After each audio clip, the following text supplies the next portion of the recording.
Episode opening സീനിൽ റിന്ന് അവനാണെങ്കിൽ ആ മുടിയനെ കണ്ട് ഷോക്കാവുകയാണ്. ഓ, ഇവനും ഇത്തവണ ഇവരുടെ കൂടെ കളിക്കുന്നുണ്ടോ? അതിന് മുടിയനാണെങ്കിൽ റിന്നിന്റെ അടുത്തേക്ക് വരും. വാവ്, ചേട്ടനും അനുജനും ഒന്നിച്ച് കളിക്കാൻ പോവാണല്ലേ. ജീനിയസ് സായിയുടെ കഴിവുകൾ അത് നിനക്ക് എന്തെങ്കിലും കിട്ടിയിട്ടുണ്ടോ? കിട്ടിയിട്ടുണ്ടെങ്കിൽ തീർച്ചയായിട്ടും നീ അത് കാണിക്കണം. എന്നെ തോൽപ്പിക്കാൻ കിട്ടുന്ന ഒരു അവസരമല്ല ഇത്. ഒരു കാരണവശാലും നീ അത് പാഴാക്കാൻ പാടില്ല. നിനക്കെതിരെ നിന്റെ ചേട്ടന്റെ കൂടെ ഞാനും ഉണ്ടെന്ന് പറഞ്ഞ് മുടിയനാണെങ്കിൽ അവനെ കളിയാക്കും. അതിന് റിന്ന് അവൻ ദേഷ്യപ്പെട്ട് പറയും, ആരൊക്കെ ഉണ്ടായിട്ടും ഒരു കാര്യവുമില്ല. ഫസ്റ്റ് ഹാഫിൽ വെച്ച് തന്നെ നിങ്ങളുടെ പെർഫോമൻസ് ഞാൻ കണ്ടതാണ്. അത്രയും വൃത്തികെട്ട രീതിയിലാണ് നിങ്ങൾ കളിച്ചത്. എന്റെ ചേട്ടന്റെ കൂടെ നിന്നെപ്പോലെ ഒരുപാട് ലോക്കലേഴ്സും പെറുക്കുകളൊക്കെ കാണും. അതിന് എനിക്ക് യാതൊരു കുഴപ്പമില്ല. അവരെ ഡീൽ ചെയ്യാൻ എനിക്ക് നന്നായിട്ട് അറിയാമെന്ന് അവൻ തിരിച്ചു പറയും. അത് കേട്ട് ഇസുക്കിയാണെങ്കിൽ ഓടി വരികയാണ്. അതൊരു ഫൈറ്റ് ആവുന്നതിന് മുൻപ് അവരെ പിടിച്ചു മാറ്റണം എന്നതാണ് അവന്റെ ലക്ഷ്യം. അതേസമയം ഇവിടെ ആങ്കേഴ്സ് അവരിപ്പോ ഓപ്പണിംഗ് ടീമിൽ പുതുതായിട്ട് ഇറങ്ങിയ ആ മുടിയനെ കുറിച്ചായിരിക്കും സംസാരിക്കുക. അവർക്കാണെങ്കിൽ വ്യക്തമായിട്ട് അവനെ കുറിച്ച് ഒന്നും അറിയില്ല. ഇവിടെ ഹീറോയ്ക്കാണെങ്കിൽ മുടിയനെ കാണുമ്പോൾ തന്നെ മനസ്സിലാവും ആ ടീമിന്റെ ഗെയിം അതിന് വേറെ ലെവലായിരിക്കുമെന്ന്. പഴയ സ്ട്രാറ്റജീസ് അത് മുഴുവൻ ചേഞ്ച് ആക്കിയിട്ടായിരിക്കും അവർ ഈ പുതിയ ഗെയിമിൽ ഇറങ്ങുക. സോ ഞാൻ വളരെയധികം കെയർഫുൾ ആയിരിക്കണം ഇങ്ങനെയുള്ള സമയത്ത്. അവരുടെ ആ പുതിയ ഐഡിയയും മൊമെന്റും അത് പെട്ടെന്ന് തന്നെ മനസ്സിലാക്കി സ്പോട്ടായിട്ട് റിയാക്ട് ചെയ്യണം. അല്ലെങ്കിൽ സെക്കൻഡ് ഹാഫിൽ തോൽവി ഉറപ്പാണ്. സെക്കൻഡ് ഹാഫിൽ എൻ്റെ പെർഫോമൻസ് എനിക്ക് കാണിച്ചു കൊടുക്കണമെന്ന് പറയും. വിസിലാണെങ്കിൽ നീട്ടി അടിക്കും. കറക്റ്റ് സമയത്ത് കളി ആരംഭിക്കുകയാണ്. മുടിയനും സായും അവർ രണ്ടുപേരും പരസ്പരം ബോൾ അങ്ങോട്ടേക്കും ഇങ്ങോട്ടേക്കും പാസ് ചെയ്ത് മുൻപോട്ടേക്ക് ഓടി അടുക്കുകയാണ്. അപ്പൊ ദൂരത്തായിട്ട് നമ്മുടെ ചപ്പർത്തലൻ ഒറ്റക്കണ്ണൻ അവനാണെങ്കിൽ ഈ ബൈനോക്കുലർ പോലെ സെറ്റ് ചെയ്ത് അവരുടെ മൂവ്മെന്റ്സ് അത് മനസ്സിലാക്കുകയാണ്.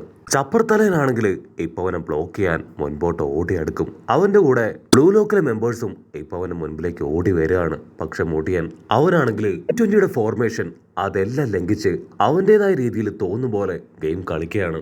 മുടിയനാണെങ്കിൽ ഫുട്ബോൾ എപ്പോഴും 1 vs 21 എന്ന രീതിയിലാണ് കളിക്കുക. കാരണം ബോൾ അവന് അവന്റെ ടീമിലുള്ളവർക്ക് പോലും പാസ് ചെയ്യാൻ ഭയങ്കര മടിയാണ്. മാത്രമല്ല അവനെ തടയാൻ ആരെക്കൊണ്ടും കഴിയില്ല എന്നൊരു ഓവർ കോൺഫിഡൻസ് അവനുണ്ട്.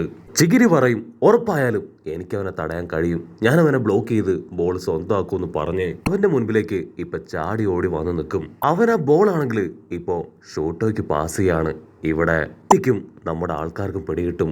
മുൻപ് റിൻ എങ്ങനെ ഗോൾ അടിച്ചോ അതിന് ഹീറോ എങ്ങനെ അവനെ ഹെൽപ്പ് ചെയ്തോ അതുപോലെയാണ് അവരിപ്പോ കളിച്ചുകൊണ്ടിരിക്കുന്നത്. അവൻ ആ ബോൾ ആണെങ്കിൽ വീണ്ടും ഇപ്പൊ മുടിയന് പാസ് ചെയ്യാണ്. മുടിയൻ മറ്റൊന്നും നോക്കാതെ ബോൾ സായിയുടെ അടുത്തേക്ക് തട്ടിത്തെറിപ്പിക്കും. അവൻ വമ്പ ഫോഴ്സിൽ ഇപ്പോ ബോളിനെ കിക്ക് ചെയ്യും. ബോൾ ആണെങ്കിൽ മുടിയന്റെ നേർക്ക് വരുമ്പോ അവൻ സിസർ കട്ട് അടിക്കാൻ എടുത്തു ചാടുകയാണ്. വേറെ വഴിയില്ലാതെ നമ്മുടെ ചപ്പർത്തലേൻ ഒറ്റക്കണ്ണൻ അവൻ എടുത്തു ചാടി ഇപ്പൊ അവന്റെ കാലിൽ തൊഴിക്കും.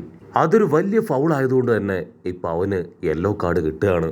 ആങ്കേഴ്സ് ആണെങ്കിൽ അതൊരു വലിയ പ്രശ്നമായിട്ട് അങ്ങനെ ഉയർത്തി കാണിക്കുകയാണ്. അതേസമയം ഇവിടെ മുടിയൻ അവൻ പല്ല് കടിച്ച് ചപ്പർത്തലേനെ അറ്റാക്ക് ചെയ്യാനായിട്ട് ചാടി എഴുന്നേൽക്കുകയാണ്. ഉടനെ സായി അവനെ തടയും. നീ നിന്റെ വെറുപ്പും വിരോധവും ഒക്കെ കാണിക്കേണ്ടത് അവനെ തല്ലിയിട്ടല്ല, നിന്റെ വെറുപ്പും വിരോധവും ഒക്കെ നീ ഗോളാക്കി മാറ്റ്, നന്നായിട്ട് കളിക്ക്. അതേസമയം ഹീറോ ആണെങ്കിൽ ചപ്പർത്തലേൻ ഒറ്റക്കണ്ണിന്റെ അടുത്തേക്ക് വരും. വാവ്, സത്യത്തിൽ നീ ചെയ്തത് ഒരു നല്ല കാര്യമാണ്. അതിനവനാണെങ്കിൽ ടെൻഷനാവും. നീ അത് കണ്ടില്ലേ, എനിക്ക് യെല്ലോ കാർഡ് കിട്ടി. ആക്ച്വലി അവരുടെ മൂവ്മെന്റ്സ് അതെല്ലാം തന്നെ അവർ ചേഞ്ച് ചെയ്തു. ആ മുടിയൻ വന്നതോടുകൂടെ അവരുടെ ഗെയിം സ്ട്രാറ്റജി അത് മൊത്തത്തിൽ മാറി മറിഞ്ഞു. സോ നമ്മളുടെ പ്ലാനിങ്ങിലും കുറേയൊക്കെ ചേഞ്ച് വരുത്തണം. അവനാണെങ്കിൽ ഇപ്പൊ പതിയെ ഹീറോയുടെ തോളിൽ പിടിച്ച് എഴുന്നേക്കാണ്. അവന്റെ കാലിനും ചെറിയ രീതിയിൽ പരിക്ക് പറ്റിയിട്ടുണ്ട്. അവൻ പല്ല് കടിച്ചു പറയും, ഞാനൊരു സ്ട്രൈക്കർ ആയിരുന്നു, പക്ഷെ എന്നെ വെറൊരു ഡിഫൻഡർ ആക്കി മാറ്റി. അതിനുള്ള മറുപടി അത് തീർച്ചയായിട്ടും എൻ്റെ ഗെയിമിലൂടെ ഞാൻ കാണിച്ചു കൊടുക്കുമെന്ന് പറഞ്ഞ് അവനങ്ങനെ വെറിയായിട്ട് നിൽക്കുകയാണ്. കട്ട് ചെയ്ത ഇപ്പൊ ഗെയിം റീസ്റ്റാർട്ട് ചെയ്യാണ്. ഒരു ഫൗള് നടന്നതുകൊണ്ട് തന്നെ ഇപ്പോ ഓപ്പോസിറ്റ് ടീമിന് ഒരു ഫ്രീ കിക്ക് കിട്ടിയിരിക്കുകയാണ്.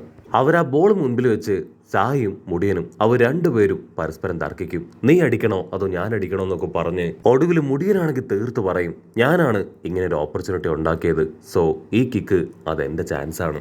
വേറെ വഴിയില്ലാതെ സായ അത് ആക്സെപ്റ്റ് ചെയ്യും. ഒരു കാര്യം നീ മറക്കരുത്, ഇതൊരു ഗോൾ തന്നെ ആയിരിക്കണം.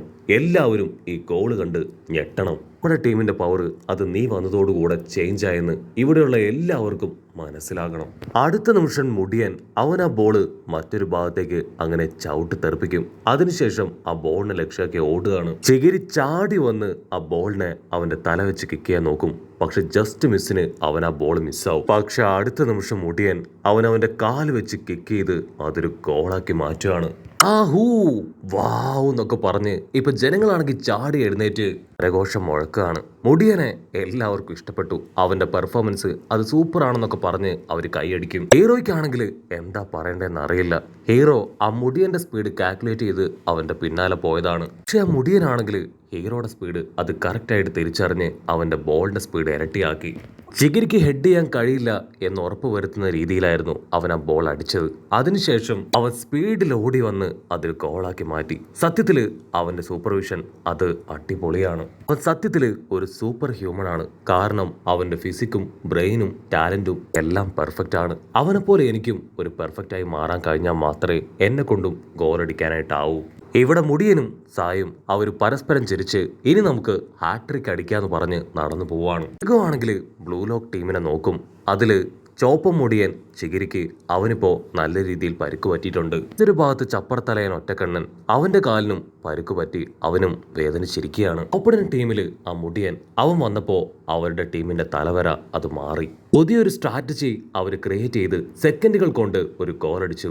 ഇപ്പൊ ബ്ലൂ ലോക്കിന് അവർ വലിയൊരു വെല്ലുവിളിയാണ്. അസിസ്റ്റന്റ് ചേച്ചിയാണെങ്കിൽ ഇപ്പൊ ഈഗോയോട് ചോദിക്കും, നമുക്ക് അവർക്ക് രണ്ടുപേർക്കും പകരം മറ്റാരെങ്കിലും കളിക്കളത്തിൽ ഇറക്കണം. ചിഗിരിക്കാണെങ്കിൽ ഇപ്പൊ നമ്മുടെ ഹീറോ അവൻ എക്സസൈസ് ഒക്കെ കൊടുത്ത് തലൊക്കെ മസാജ് ചെയ്യാണ്. ചിഗിരിയാണെങ്കിൽ കുറ്റബോധത്തിൽ തല താഴ്ത്തി നിൽക്കും. ആക്ച്വലി എന്റെ ഇന്റർപ്രിട്ടേഷൻ അത് തെറ്റിപ്പോയി. എന്റെ ഹാഫിൽ ഇത്രയും വലിയൊരു ട്വിസ്റ്റ് അത് ഞാൻ പ്രതീക്ഷിച്ചില്ല എന്ന് പറഞ്ഞ് അവൻ ഒരുപാട് വിഷമത്തിൽ കിടക്കുകയാണ്. ഉടനെ ബ്ലൂ ലോക്ക് ആണെങ്കിൽ ഇപ്പൊ രണ്ട് സബ്സ്റ്റിറ്റ്യൂട്ടുകളെ കളിക്കാനായിട്ട് ഇറക്കുകയാണ്. ഒന്ന് ആ റിയോയും മറ്റൊന്ന് ആ നീലത്തലയനും. ഇവിടെ റിയോയ്ക്കാണെങ്കിൽ ഭയങ്കര സന്തോഷം. രാഗിയുടെ കൂടെ വീണ്ടും കളിക്കാനായിട്ട് അവൻ അവസരം കിട്ടിയിരിക്കുകയാണ്.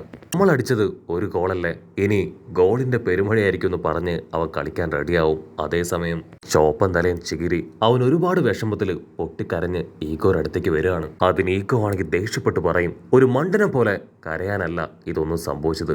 ഇപ്പോ നടന്നത് നിനക്കൊരു പാഠമായിരിക്കണം. അടുത്ത തവണ ഇതെല്ലാം ഇംപ്രൂവ് ചെയ്ത് നല്ല രീതിയിൽ ട്രെയിൻ ചെയ്ത് ദ ബെസ്റ്റ് പെർഫോമൻസ് അത് നീ കാണിക്കണമെന്ന് പറയും. പക്ഷെ ചിഗിരിക്കാണെങ്കിൽ അവന്റെ ഇമോഷൻ കൺട്രോൾ ചെയ്യാൻ കഴിയാതെ സീറ്റിൽ പോയിരുന്ന് വീണ്ടും അവൻ നിർത്താതെ കരയും. വിസിലാണെങ്കിൽ നീട്ടി അടിക്കും. വീണ്ടും ഗെയിം റീസ്റ്റാർട്ട് ചെയ്തിരിക്കുകയാണ്. ഹീറോയ്ക്കാണെങ്കിൽ നീലത്തലയനെ നന്നായിട്ട് അറിയാം. അവന്റെ ഗെയിം ഒരുപാട് തവണ ഹീറോ കണ്ടിട്ടുള്ളതാണ്. മറ്റുള്ളവരെ പോലെ ടാക്ടിക്കൽ ആയിട്ടുള്ള ഒരു മൂവ് അല്ല അവൻ ചെയ്യുക. നീറ്റ് ആയിട്ട് പ്രിസൈസ് ആയിട്ടാണ് അവൻ മൂവ് ചെയ്യുക. അവനാണെങ്കിൽ ഇപ്പൊ ഞൊട്ടിയിടയിൽ ചെറിയൊരു ഗ്യാപ്പിലൂടെ ആ ബോള് അട്ടിച്ച് തെറിപ്പിക്കുകയാണ്. അത് ക്യാച്ച് ചെയ്ത റിയോ അവൻ അല്പനേരം ആ ബോൾ മുൻപോട്ടേക്ക് കൊണ്ടുവന്നതിന് ശേഷം വീണ്ടും നീലത്തലയന് പാസ് ചെയ്യും. അവനത് സായിത്തോഷി സെർവ് ചെയ്ത് അടിച്ചതുപോലെ ആ ബോളിൽ ആഞ്ഞടിക്കുകയാണ്. പെന്നും ഇസുക്കിയും അവർ രണ്ടുപേരും ബോളിനടുത്തേക്ക് പാഞ്ഞു വരും. ഇസുക്കിയാണെങ്കിൽ ഉറപ്പിക്കും ഞാൻ തന്നെ ബോൾ ടച്ച് ചെയ്ത് ഗോൾ അടിക്കുമെന്ന്. അവൻ തൊട്ടടുത്തെത്തുമ്പോഴേക്കും ആ ഐക്യു അവനത് ബ്ലോക്ക് ചെയ്യാണ്. ആ ബോൾ തട്ടി മുടിയന് പാസ് ചെയ്യും. മുടിയനാണെങ്കിൽ ആ ബോളുമായിട്ട് മുൻപോട്ടേക്ക് കുതിക്കും. അവിടുന്ന് അങ്ങനെ കട്ട് ചെയ്ത് ഈഗോ അവൻ റിയോയെ പറഞ്ഞേൽപ്പിച്ച കാര്യം അവൻ ഓർക്കും. നീ ഒരു നല്ല ഡിഫൻഡറാണ്, എന്റെ പവർ കാണിക്കാനുള്ള കറക്റ്റ് സമയമാണിത്. അത് മനസ്സിലാക്കിയ റിയോ ഇപ്പോ അവൻ പറന്നു വന്ന് ഐക്യു അവൻ ഡിഫെൻഡ് ചെയ്തതുപോലെ ഒരു സ്നേക്കിനെ പോലെ ആ ബോൾ തടയുകയാണ്. അവന് അവന്റെ കെമോളിയൻ ഡിഫൻസ് അത് ഉപയോഗിക്കുകയാണ്. അതായത് മറ്റൊരാളുടെ പവർ അത് അവന് കറക്റ്റായിട്ട് കോപ്പി ചെയ്ത് ഉപയോഗിക്കാൻ കഴിയും. ഐക്യു ആണെങ്കിൽ അതുകൊണ്ട് ഷോക്കാവും. ഓ മൈ ഗോഡ്, എന്റെ ഡിഫൻസ് പവർ അതവൻ കറക്റ്റായിട്ട് കോപ്പി ചെയ്ത് ഉപയോഗിച്ചു. റിയോ അങ്ങനെ വമ്പം പോസൊക്കെ ഇട്ട് സ്റ്റൈലായിട്ട് നിൽക്കുന്നതോട് കൂടെ ഈ ഒരു എപ്പിസോഡും അവസാനിക്കുന്നു.